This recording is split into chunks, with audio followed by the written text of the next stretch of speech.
Hello YouTube! I've ripped off another fender liner. It's important to have because it's like a truck engine where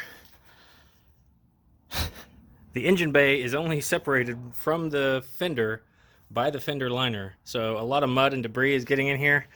And you know, my engine bay is never going to be clean. You all know me. But I'd like to keep that liner on. Now the first time it failed was in water.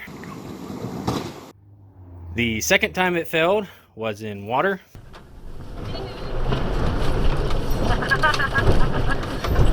Oh boy.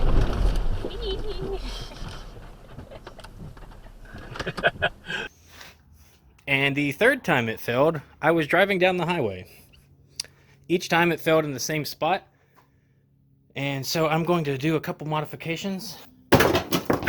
So this is going to be both a how-to to install a new liner, which I've already picked up. They really aren't expensive. You really don't have an excuse not to have one of these unless you just don't want it. I think this one was like $25 shipped. But it sits in the car like this. So I think what's happening is this front piece here is scooping up water. So I'm going to get rid of it. So I think the easiest thing to do would just be cut it off.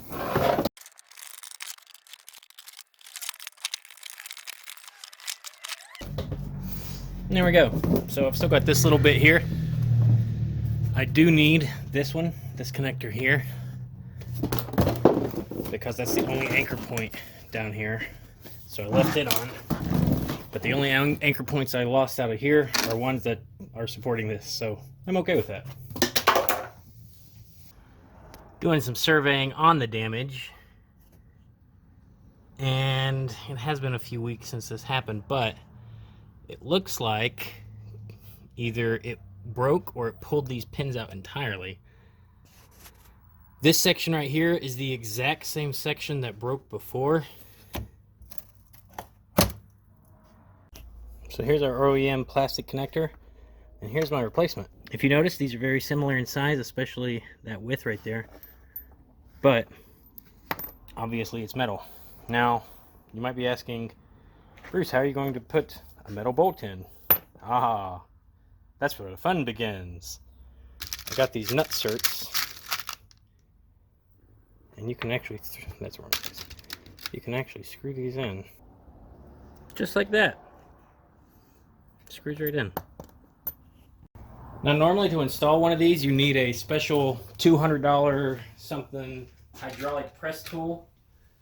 I'm not going to do that. So I'm going to show you the cheap way to install one of these.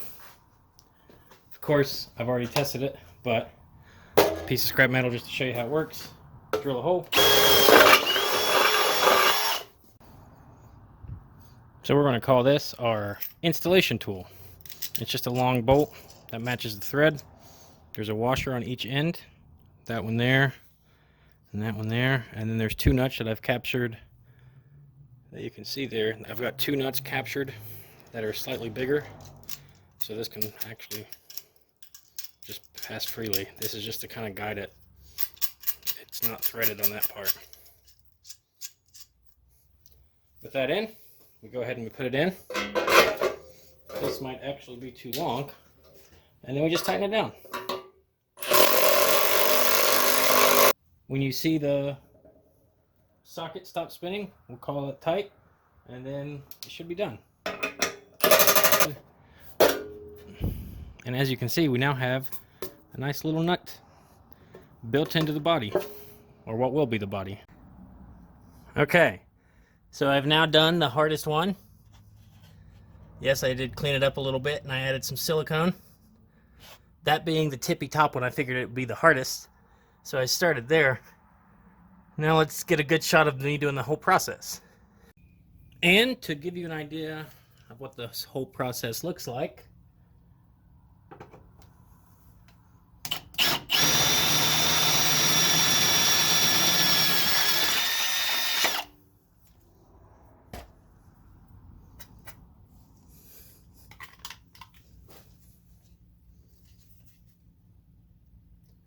apply liberally, inside and outside. because if you have too much of this stuff, it'll just squeeze out.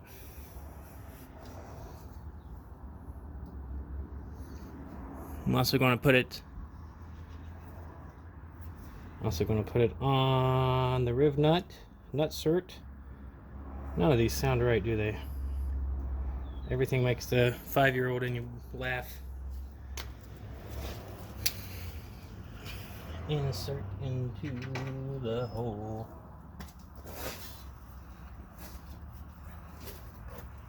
And tighten it down.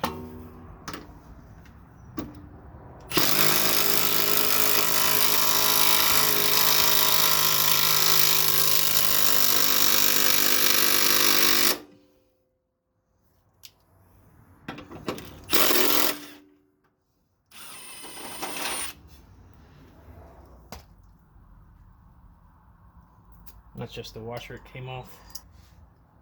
And there you go. You now have a threaded insert ready to accept an M8 bolt. So there's the finished product. I'm going to give it a wipe down, clean everything up, and go ahead and put on the new fender skirt. There's a couple spots that I didn't actually install one of these inserts in. This is one of them. The reason being, if you can see through there, there's another layer right behind that I'd have to drill as well, and I didn't want to do that.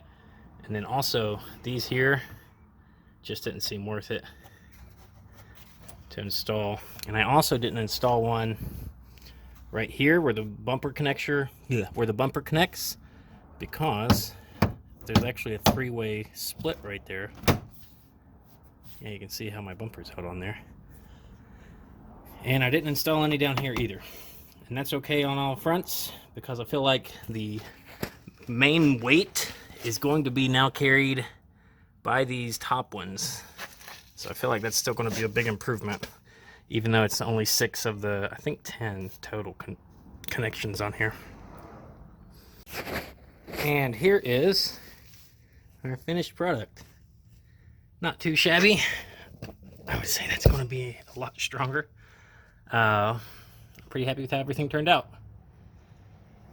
You can see I still connected the front here, still connected right here, but that spot is open now. So hey, makes it easier to change a fog light, right? More importantly, I won't be getting all kinds of mud up in the engine bay. So you can no longer see tire here. Or actually in this case it was brake, but still, normally it'd be tire. Hope this helps somebody. Thanks for watching.